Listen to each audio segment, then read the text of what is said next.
Вітаю вас, друзі! Учора відбулося чергове велике приниження американського президента Дональда Трампа. Хоча, даруйте, не так. Учора у комуністичному Китаї відбувся великий військовий парад із нагоди 80-ї річниці завершення Другої світової війни.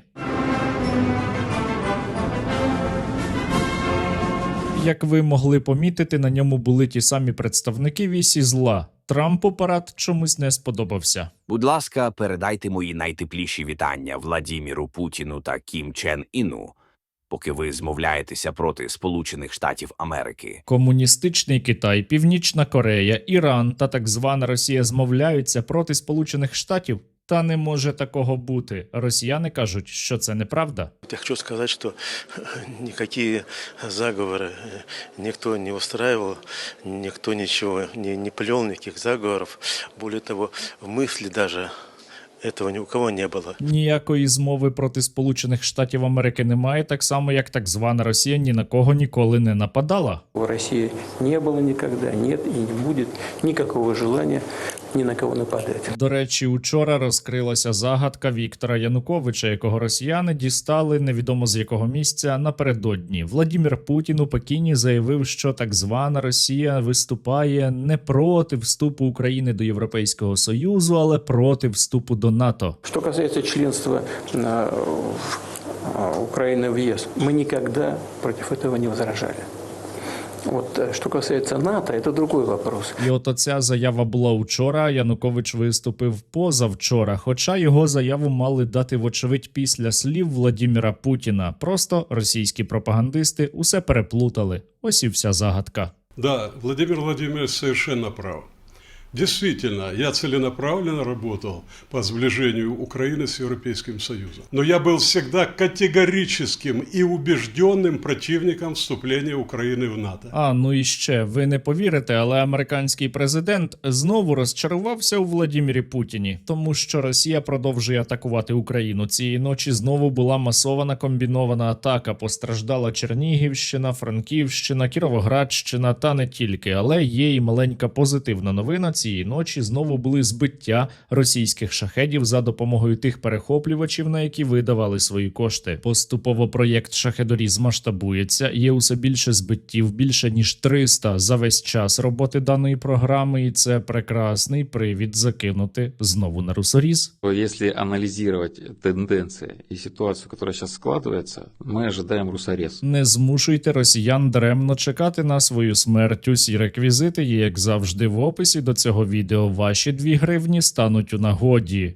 Ну і звісно, якщо ви дивитеся мої випуски, але не підписалися на канал, це нелегально, підпишіться. Парад у Пекіні був дійсно помпезним. Це найбільший військовий парад за історію комуністичного Китаю. Приймав його Сі Цзіньпін, і однозначно це було жестом демонстрації сили для Сполучених Штатів Америки. На параді серед іншого представили міжконтинентальні балістичні ракети із ядерними боєголовками, що здатні долетіти до Сполучених Штатів, а також новітні системи протиповітряної оборони, лазерні комплекси для боротьби проти дронів та мікрохвильові так само проти дронів. Я давно кажу, що майбутнє протиповітряної оборони саме за ось такими технологічними рішеннями, оскільки застосування безпілотників зростатиме, треба і більше засобів новітніх для того, щоб проти них боротися. Але Сполучені Штати Америки серйозно програють оцю технологічну гонку. Із останніх досягнень армії США – це вони наздогнали безпілотники FPV дроном та заявили, що це справді історична подія. Але я нагадаю, що наші воїни вашими дронами щоденно збивають десятки російських БПЛА, і це іще один дуже вагомий привід закинути на русоріз. Не обійшлося у Пекіні і без чергового стендапу Владіміра Путіна. Під час своєї зустрічі із Робертом Фіцо, прем'єром Словаччини, який теж був у комуністичному Китаї, він заявив, що Україна сама винна у тому, що Росія атакує її енергетику. Вот теперь по поводу атак на энергоструктуру, в частности со стороны Украины. На протяжении долгого времени, еще пару лет назад, не предпринимали вообще никаких действий, касающихся гражданской инфраструктуры. Чергова тупа брехня. Російська армія за вказівкою Владіміра Путіна атакує українську енергетику іще від початку повномасштабного вторгнення з 22-го року. І навіть пропагандисти казали, що це правильно, треба, щоб цивільні страждали. Что значит удары по объектам критической инфраструктуры, чтобы максимально осложнить жизнь населения, гражданского населения Украины. Не предпринимали вообще никаких действий, касающихся гражданской инфраструктуры. Так звана Росія продовжувала атакувати українську енергетику, аж допоки у України не з'явилися далекобійні засоби, і ми почали виносити російську енергетику. Тоді сталося, я нагадаю, так зване енергетичне перемир'я, якого так звана Росія не дотримувалася. Зрештою, 15 червня саме росіяни першими почали знову бити по українській енергосистемі, атакувавши Кременчуцький НПЗ. І тоді вже Україна стала відповідати. Это нелегитимно, это противозаконно. Мы очень долго терпели, когда украинские войска наносили постоянные удары по нашим энергетическим объектам. После этого начали отвечать. Владіміру Путіну просто дуже боляче, що Україна може давати відсіч і може атакувати так само російську енергетику, як росіяни атакують українську, а особливо йому пече, коли прилітає по нафтопроводу «Дружба». В ответ украинская сторона пытается нанести ущерб нам, но наносит ущерб и нашим партнерам. Ну а тепер перейдемо до нашого багатосерійного серіалу під назвою «Трамп знову незадоволений Путіним і щось там обіцяє». Я дуже розчарований у ньому. У нас завжди були чудові стосунки.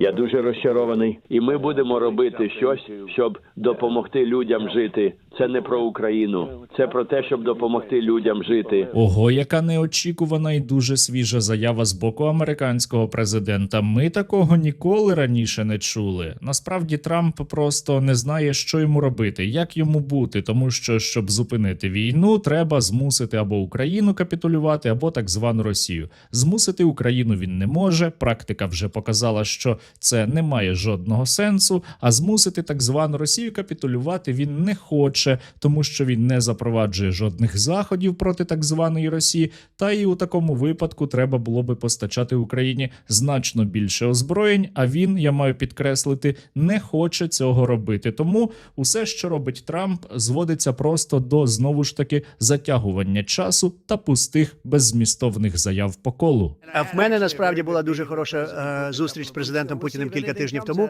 Побачимо, чи вийде з цього щось. Якщо ні, ми займемо іншу позицію. У той час, як і сам Владімір Путін тягне час, він робить пусті паси Дональду Трампу. Учора він заявив, що так звана Росія наче як і не проти якогось тристороннього формату щодо Запорізької атомної електростанції.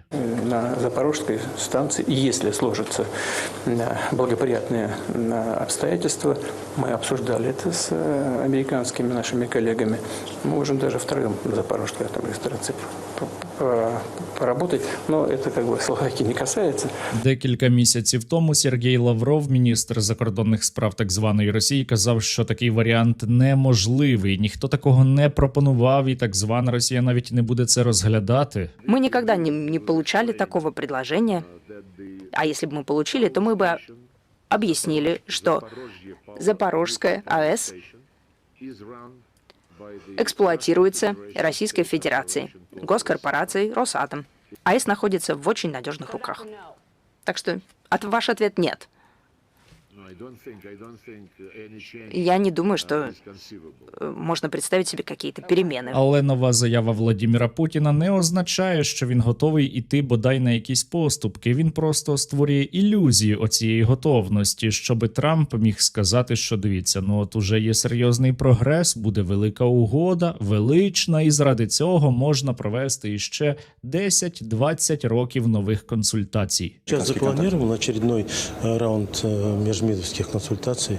Там масса вопросов, которые остаются нерешенными. Нічого принципово не змінюється. Росіяни й далі планують вести війну проти України і робити вигляд, що вони начебто зацікавлені у мирі, а Трамп робить вигляд, що він їм вірить, потім наче він у них розчаровується, потім знову вірить, потім знову розчаровується, і отак по колу. Немає жодного сенсу сподіватися на бодай якусь адекватність з боку американської адміністрації, сподіватися іще можна частково на Європу, але передусім на нас із вами самих. І завдяки вам наше військо отримало за минулу добу іще 340 нових FPV. Вітаю! Ми бійці 32-ї окремої механізованої бригади рота ударних БПЛА.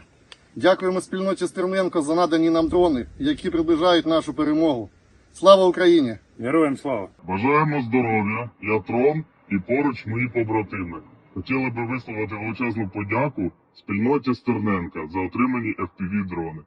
Завдяки цим дронам ми надалі будемо знищувати ворога на Донбаській землі. Слава Україні! Ми, представники Сил оборони України, що захищають кордони Сумщини, вже не перше отримуємо FPV-дрони типу «Камікадзе» від спільноти Стерненка. Дякуємо всім українцям, що долучаються до зборів. Слава Україні! Ми бійці батальйону «Пентагон» 225-го окремого штурмового полку.